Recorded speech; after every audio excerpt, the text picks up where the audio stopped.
Welcome back to Conversations for the Good. Good morning, Dr. Jane. Good morning, Anna. How are you? I'm doing great. The buzz as we enter the new year is all about New Year resolutions. It seems to be an annual agenda for many of us. Can we take this time to talk about what's behind its popularity and its disappointment? Oh, sure, Anna. The new year holds the promise of new beginnings, um, fresh starts. And so the slate of the previous year is wiped clean, and there's an opportunity to start over. And it's the kind of this feeling free to create new ideas, new stories, new opportunities, which will mean, a different life. And so it really has a real seduction to it. There's almost something kind of mystical and magical about it. This kind of opening up this doorway to new possibilities. And then there's this other group very often, of people who resist New Year's resolutions. They're kind of jaded by unsuccessful attempts over years or maybe decades. And so they had very negative and disparaging feelings and sentiments about the New Year's resolution. So they're really kind of, two different groups. Well, I get the fresh start idea, a clean Mhm. slate, another chance to have what I think I want. Mhm. All that is very inviting. Well, yes, and that's the backdrop, and it sounds good and it can make sense very often, but anywhere from 85 to 95%, apparently, of all New Year's resolutions are dismissed within the first 30 days of the new year. That's an incredible failure rate. Why do you think that is? Well, let's look at that. I mean, very often it starts with something as basic as unrealistic goals for the new year. Or sometimes it can be a very naive approach, really not taking into consideration all the different dimensions that might be needed for success. And the other thing is sometimes people don't um, really consider the impact of their changes and the changes that they want to make on other people. So sometimes it's kind of a setup for other people to maybe not even intentionally, but to sabotage their efforts. And most resolutions are made from kind of a negative point of view, kind of, I'm not enough. I'm not slim enough. I'm not buff enough. I haven't saved enough. It's all about deficiency, and it's also created from shoulds, and the shoulds, as we've talked about before, kind of always judges us from deficits. So the shoulds are always about, I should have more, better, and different. So we're also looking at, when we're looking at how we fail in the New Year's resolutions, are our resolutions based on our expectations of others' expectations of us? What do I hope to gain from it, and who else is involved? Now, in saying this, I don't want to come across as saying that we need to avoid self improvement. I really, on the contrary, I don't think there's anything wrong with wanting a better life, a healthier life, more financial security, or learning something new. But when we frame our goal in an unrealistic or negative way, it's going to trigger negative reactivity. And the next thing you know, we have that aversion mode kind of arising that disrupts any kind of really creative formula that we want to put together. So this negative frame can lead to things like feeling kind of hopeless about it, or feeling like our goal is punishment or deprivation. And as you can imagine, this is emotionally depleting. This really kind of sets us up to not have the motivation, to not have the inspiration. And also, it plays havoc with our self esteem. Yes, I would imagine it would be very depleting. It's really wanting life to be different, yet it's also like being discouraged right at the start, right from the very start. Yeah, that's exactly it. So, as we unpack the variables that lead to this kind of designed failure in resolutions, we also want to look at, what are the components that really offer a success track, and really look at both. And some of this is going to be very familiar because it's, let's start with the brain, for instance. When we talk about habit formation, we're talking about habits being kind of, they're really laid down in the neural pathways that we've talked about in the past. And they're laid down in very conscious but also unconscious ways.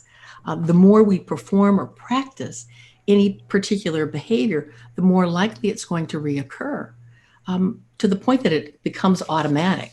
And when you think about the last time you got in your car, you don't think about what happens next. You open the door, you slide in, next thing you know, you're pulling out of the driveway. You don't go through those intricacies of each individual component. It all kind of blends. This is really the habit formation.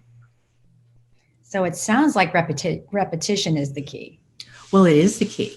The more we do it, the more it becomes fixed. And this includes, thinking and feeling and behavior and reactions and preferences, all of it. There's some studies that indicate that anywhere from like 45 to 50% of everything we do, every daily habit, tends to be this kind of automatic habit formation. We don't even think about them. We're just in the doing of them. And there's no real awareness involved in this. So, habits then have kind of a life of their own. And they're attached to, as we've talked in the past, they're attached to our history, they're attached to the backstory and our beliefs. They really are the conditioning that we've referred to so often in our conversations. And I often refer to this habit formation, this conditioning, as kind of 8-lane superhighways in our neural pathways that can be, healthy, or they can be enormously dysfunctional. So we're living along these highways of habits and not paying too much attention to it until there's a need for change, until all of a sudden they're not working for me.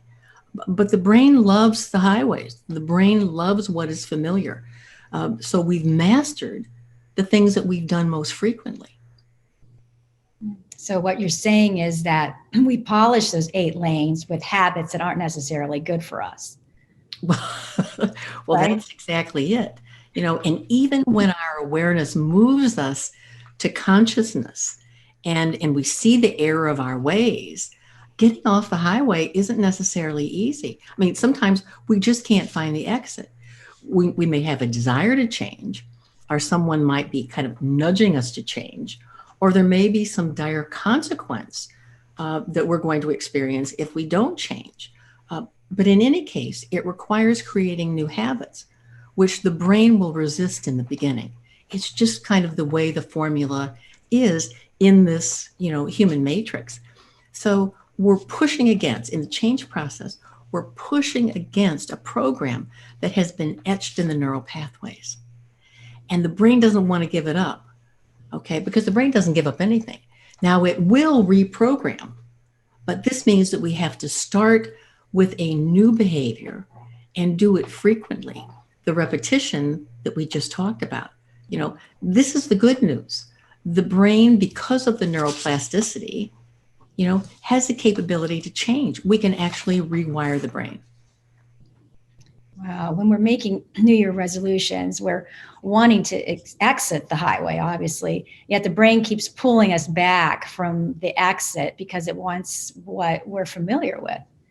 Yes, yes.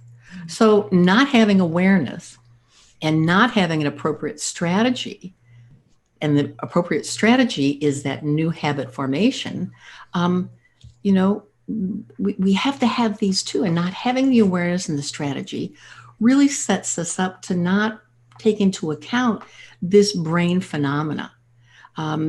This is part of what is the design failure of resolutions. We don't have the awareness and we don't have a strategy that takes into account how to rewire the brain. Well, I find this so interesting because awareness has been, essential in all of our conversations. Well, it's a foundational piece, and it's a foundational piece in many different arenas, but particularly in this change process. It's about awareness. Doesn't just say there's a problem. Awareness really allows me to investigate It allows me to watch so that I can see, how did I get here? Because most of us, if we're looking to make a change, it wasn't that we've done it for a short period of time. Usually it's been a long stretch, and all of a sudden we're saying no more. Okay. So the awareness says there's a problem. It says, how did I get here? It also says, how can I make it right? It brings our unconscious automatic habit behavior, that automatic habit formation, into the light. It's also interesting, Anna, that, so many of our resolutions tend to be future oriented. We're kind of thinking ahead of what I want. But we also need to understand that the future begins in this present moment, always. Yeah. Well, we have the brain that wants to maintain our habits, but then provides awareness that the habit may be destructive. This sounds like it could be a tug of war. Well, well, you're right, and that sums it up nicely. Which is why it's important to understand the process of change. Because without awareness and a strategy, it's kind of like digging out of a deep, dark rut without light or tools to assist us. Yeah. Well, Dr. Jane, surely there's got to be a way that there must be an understanding that gives us hope. Well, Anna, I'm always going to follow that path of hope, and what I'm going to suggest is a model that uses both the awareness that we need and also through that awareness or because of that awareness, conscious choice. And the model that I use most often really is an awareness, kind of an awakening model that allows us to choose 6 shifts toward the goal that we want. So let me start by just kind of itemizing what's involved. First of all, we have to identify the target or the goal. What is it that's causing a disruption in my life, or what is it that needs to be different, needs to change? I need to be able to target that to really see what it is. And then it's also important that I begin to choose, the right action that will allow me to implement the change process very consciously. Because the target requires both the action and the choice of making that action. We want to move this from um, ideas to actually the reality of changing behavior. And it has to take place across all of our dimensions. So often when we think that we have a goal, and maybe the goal is to lose weight, that all I have to do is change maybe food and exercise more. And yet we really need to take into account how this change and what this change needs physically, mentally, emotionally, relationally. How will I shift, what I'm doing when I'm doing so it accommodates the conscious choices that I'm looking to make. And then it needs to be enacted, chosen and enacted time after time after time. This repetitive piece is absolutely critical. And the last piece that's important is to do it with a positive take, a positive attitude, something like gratitude, the gratitude that I've seen what I need to do, that I've put together the strategy, and that I'm also being guided to carrying it out. So this model of change involves doing the next right thing in every dimension of life, all with gratitude, as you said. Well, that's a real nice summary, quite frankly. The process begins, as I said, with acknowledging the issue, and giving life to the desire to change, the desire to resolve it. This is the actual resolution, you know. So it's about being clear. It's about identifying the issue, building the desire, because this lays the groundwork for the potential of the change. The big idea, the big goal. We have to have a desire to move that in a positive, healthier direction. And this always starts with present moment awareness. It always starts with what's up with me now in this moment. First, by recognizing that were residing in the old conditioning. This is kind of what got me into the old habits, got me into the problem, that I want to change. And next is the admission. I have to admit that the habits are no longer working for me. I have to be really very clear that they're no longer in my best interests. And then I have to explore, what part of me desires the change? Because sometimes it always isn't that best part of myself that wants to change. So it really is dropping in and investigating that within myself. And then why is the change important? What impact will it have on me? How will it allow me to be my best and highest self? And then the gratitude is, or any kind of positive take on it, really allows me the awareness that I'm being led to know that this change is important for me. And so often, once I reside in that positive take or that gratitude, I really begin to shift into wanting, really desiring to make the change, to really move toward that right action. Well, I would think this intense focus on our desire for change must really give it some energy. Well, that's the point, is we want to give our desire, life force energy. We want to be able to attract motivation and inspiration, courage and gratitude, not feelings of scarcity and not enoughness, deficiency. We kind of take it out of a negative problem solving frame and move it into more of a higher energy and more inspiring problem solving. As I hear you describe this, it's apparent that one would begin to sense the resolution of yes, I can do it. Well, yes, and then we want to continue the creative process and move the desire from just an idea to actual here and now reality. We talk about taking it from the formless to the form. We want to be able to, take hold of this is what I need to do today. And we begin this process by beginning to envision what it would be like to live in my desired outcome. What would it look like? What would I be doing? Can I see myself doing it, going about my daily routine in the desired outcome? Can I see it? Can I feel it?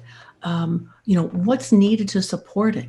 And really enact this. It becomes kind of a mental, emotional rehearsal for what it will take to really move this goal to actually having it as an outcome.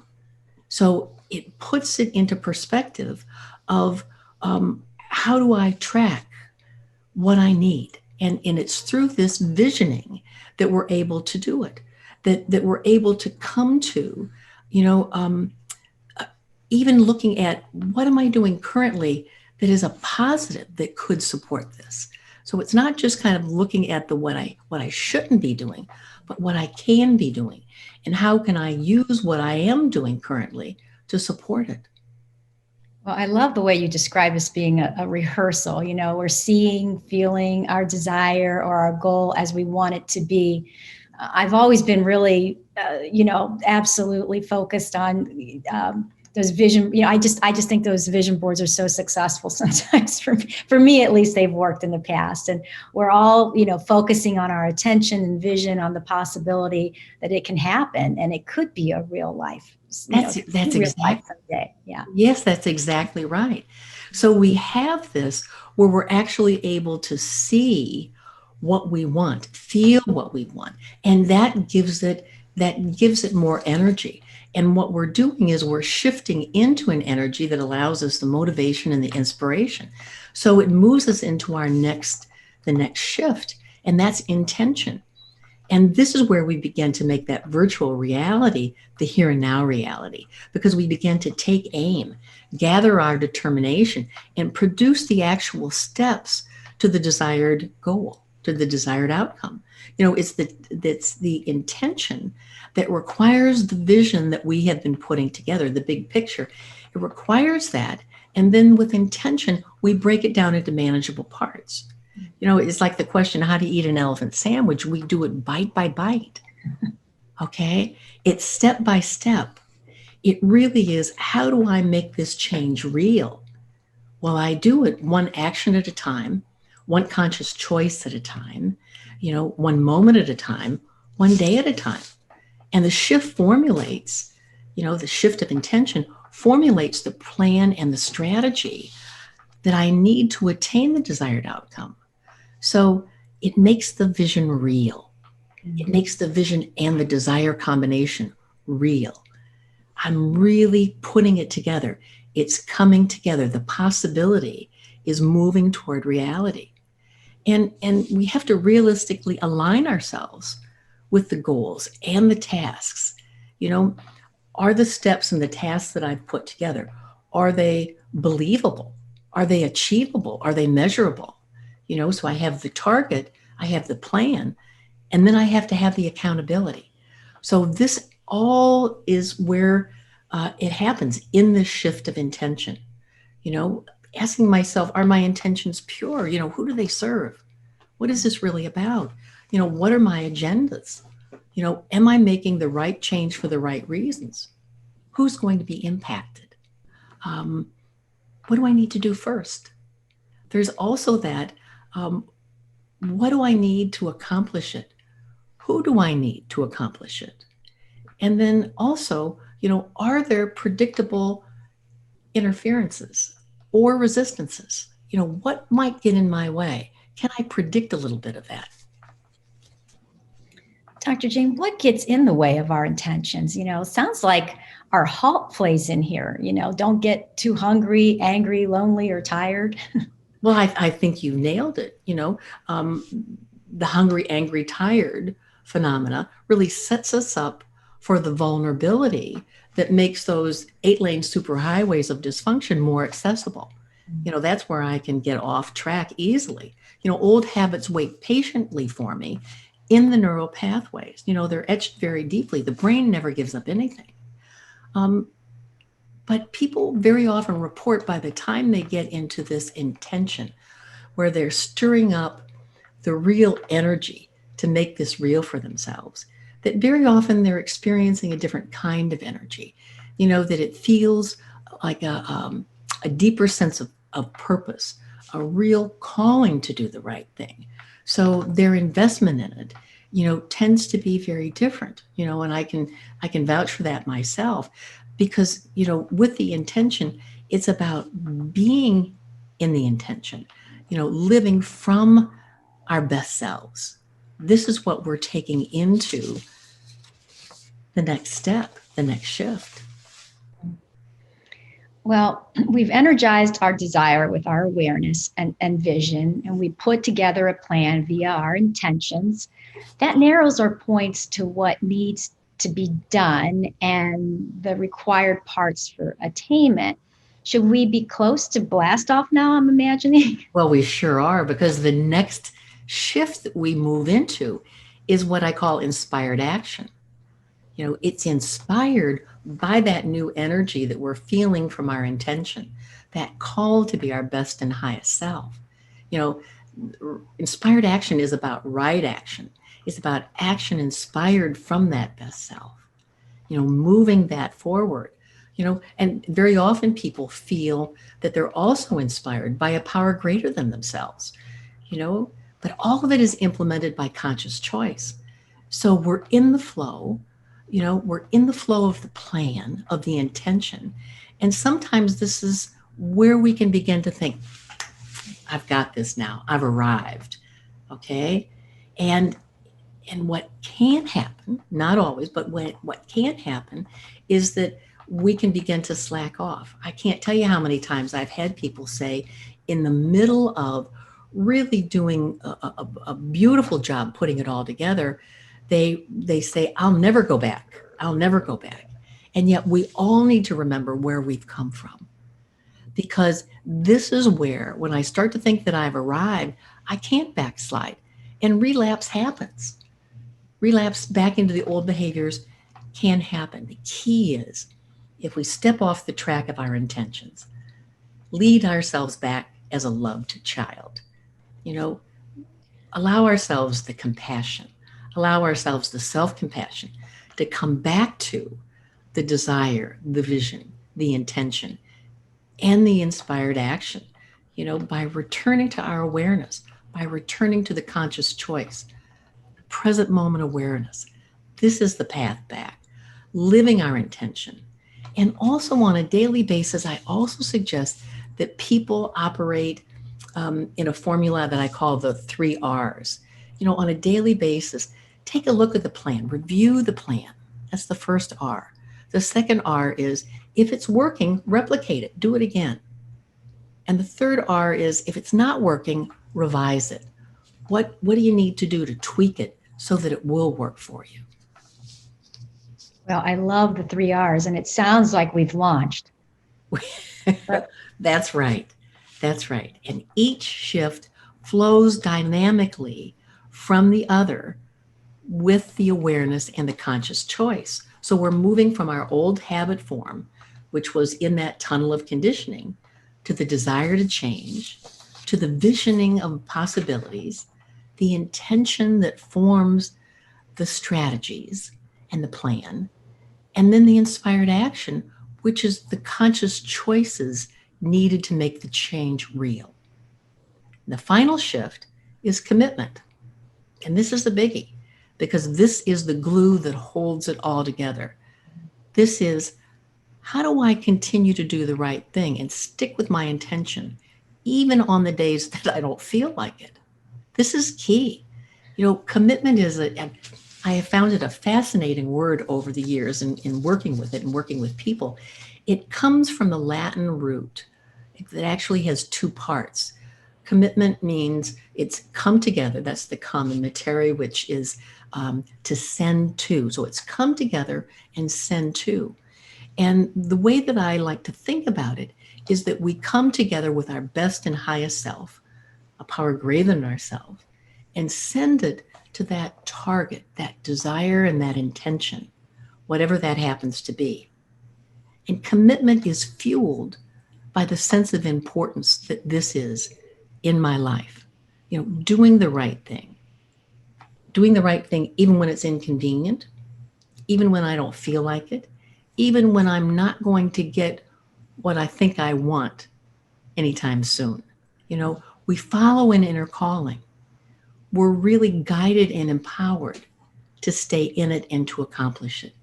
That's how powerful commitment can be.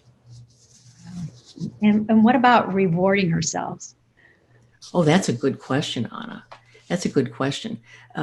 Because initially there's a pull to reward ourselves routinely, and they're usually external rewards that we're looking for. Something that I'm going to buy for myself or indulge myself with, or sometimes it's even give myself a reprieve, like I won't have to do what I've been doing for a while. And it's important to proceed with caution. Because when we're engaging in behaviors that we're trying to change, we're really intending to change, the key is to understand that sometimes we're a little bit like mice looking for cheese, okay? That we're always going to think that there's something out there that's going to make us feel better. And so that external motivation gets to be the reward system. And it's just, it's be aware of it. Just be aware. For some people, it works beautifully. For others, it really can trip them up. But ideally, we begin to move from this pull that I want these extrinsic or external rewards to really having our internal reward system kick in. The internal reward system, like I'm feeling an increased vitality. I'm feeling an increase in my health and my self-esteem and my confidence and my strength. That's what's really feeling good. Or if I've been, making a change process around my finances, that I really feel more financial security, or my career, I'm really feeling like I'm on a better career track. This becomes the cheese. This becomes the reward, that internal gratification. And it can be contagious because as I began to really allow myself that ownership of being in my change process, I can begin to shift my thinking into, well, if I can do this, then I can do this and I can do this. And the confidence is, as I say, contagious. And it's interesting because I've worked with people over the years where this has happened. I remember the person who comes to mind is a woman who initially was putting together a strategy to declutter her home. And she was so successful with that that she implemented that same strategy to her meal plan and her activity level and wound up losing 30 pounds. So it really is about, it can happen. It can happen. If I can do this, I can do this. Yeah, maybe I'm going to try this over here. Well, that's awesome. So the change process has the potential to move into multiple directions. Sounds like sky's the limit, Dr. Jane. Well, I think so. It actually starts with, as we've said, the practice of awareness, which has potential to move us out of all those conditioned habits, that kind of tunnel phenomena, into a dynamic change process. And with practice, the best part of ourselves emerges, um, and really wants to continue to engage in this cycle of change, in every dimension of our lives.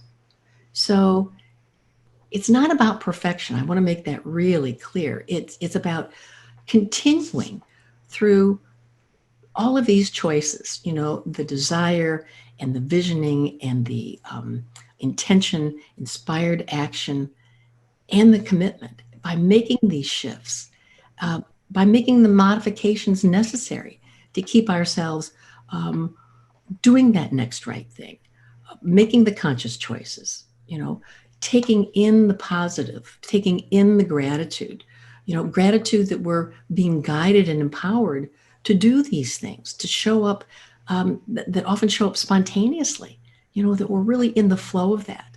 So we're fueling ourselves, the desire, we become the best versions of ourselves, which is really allowing ourselves to maximize the potential that we have and really open up the gifts that we are and the gifts that we want to give to the world, and making the conscious choices and then the commitment, which really allows us to stay on track. Well, Dr. Jane, I'm so grateful for your guidance, and we are ready to fuel our desires to be the best version of ourselves. And we now have all the tools needed to keep us on track. So I thank you for that. Thank you for a great start to 2021. Until our next conversation. Thank you, Anna.